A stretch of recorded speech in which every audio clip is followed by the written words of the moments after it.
the topic of today is without faith, without devotion, no soul can cross into the divine.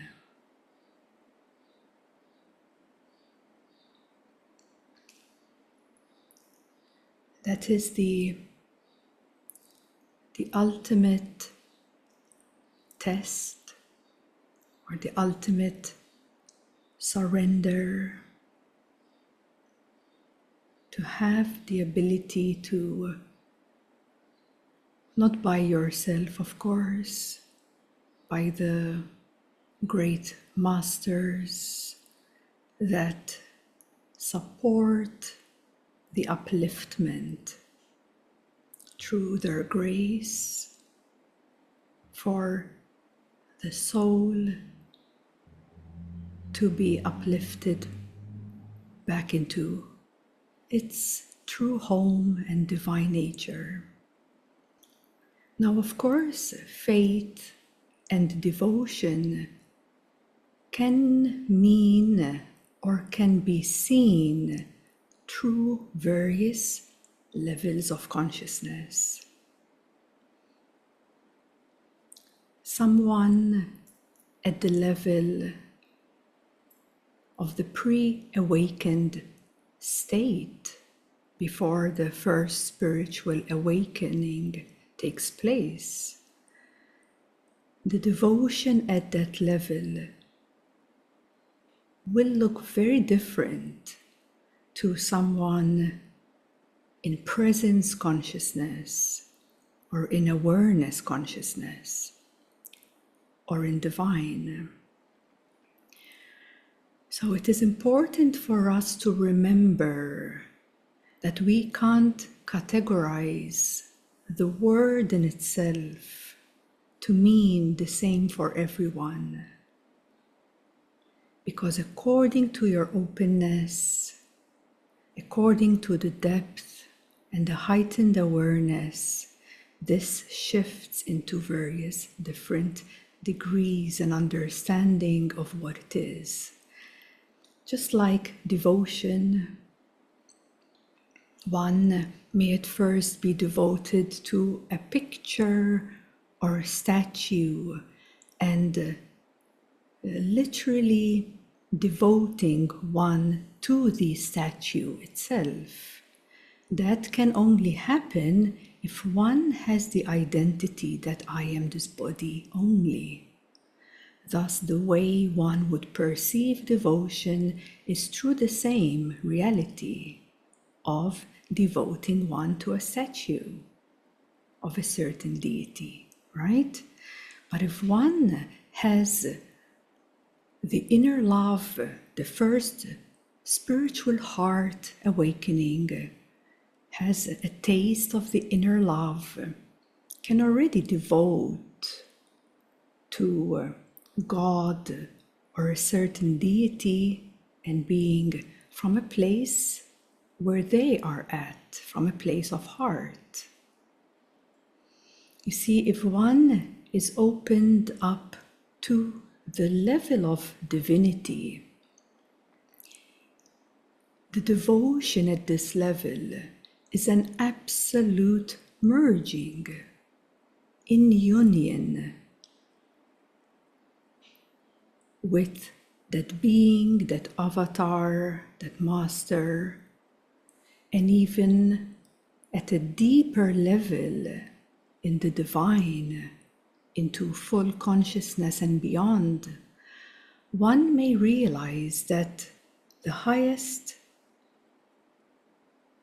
form of devotion is devoting to the formless God.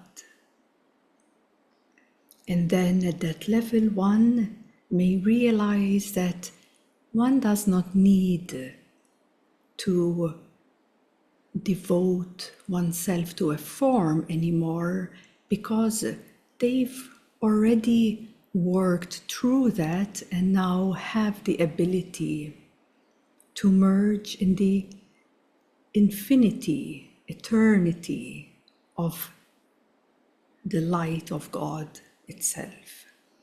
So the reason I'm just sharing this so that you can have a much greater understanding that faith and devotion has depth and a certain closeness, a certain relationship at different degrees.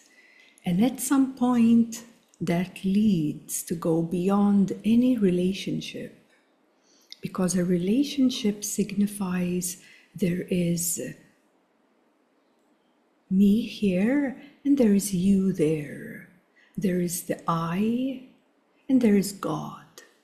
Yeah, so that dissolves when one moves further up into divinity, into full consciousness. It dissolves. It merges with the God's realization. So faith has these certain qualities of loyalty, which these are qualities that support a person to move forward, to rise up and transcend the personal, the ego I. It supports that. So qualities are also important as part of our journey from the pre-awakening stage until they simply begin to dissolve. It really depends on each and every individual. So there is the loyalty, there is the confidence. Faith has that confidence. There is no hesitation, there is no doubt, there is assurance. There's a certain belief, of course, that is on the lower levels of consciousness. On the higher levels of consciousness, there is an absolute trust. The trust that we speak of is the trust of God's will. So if that should now come to you for a moment to reflect on this, when you are living your life and things are happening, experiences are happening, how openly, how transparently are you moving through the unfoldment of the now? And that simply indicates where you are with that absolute trust of God's will. Because that is the highest intelligence, and from a personal level, people struggle. They resist this experience, they resist that experience. There's a constant inner battle, inner conflict, inner fight. And at the deepest level, that signifies that you are not in that absolute trust of God's will. Because maybe, and most probably, you're not able to see through the bigger picture. And that's where the personal self or the ego I struggles. Thus, faith helps us to go beyond the personal struggles. It is a certain relying, you rely absolutely on God's will. Even if on a personal level, some things are not just working exactly how you want them, but maybe it's exactly what you need to polish up some edges that you have, to polish up some corners. So it happens because of God's love. Because God, the source, is always inviting us to work through the personal struggles, to go beyond and beyond, to finally and ultimately realize God's nature in you so that you can live through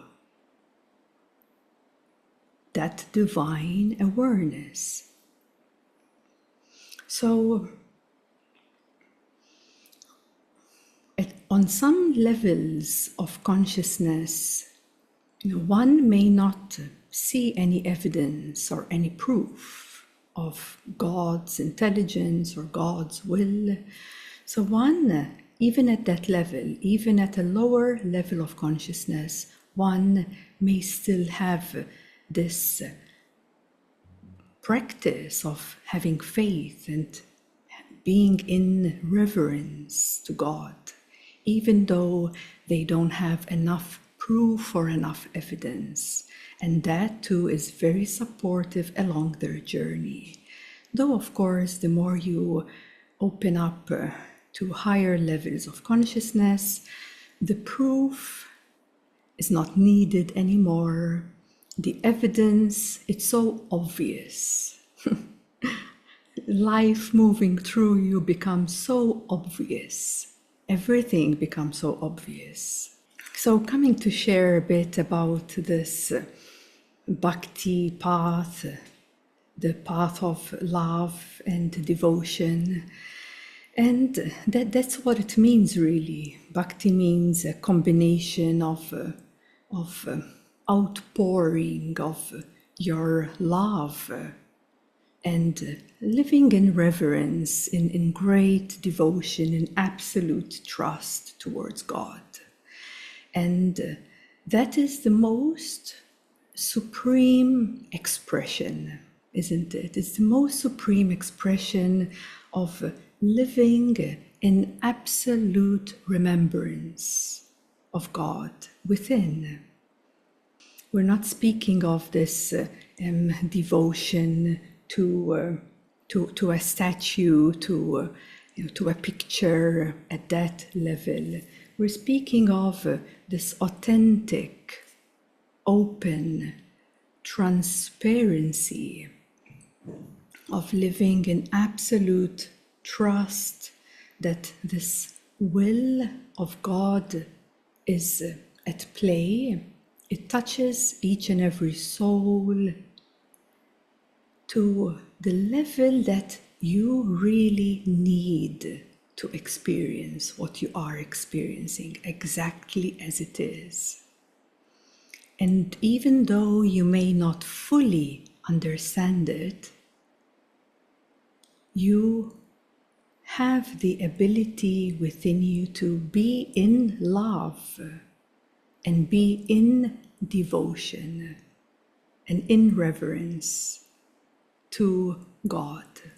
And that is the most beautiful way of being, of expressing through this body vehicle on this earth. It is what we are here to remember at the deepest level, what is here to be revealed, what is here to be remembered always, at all times.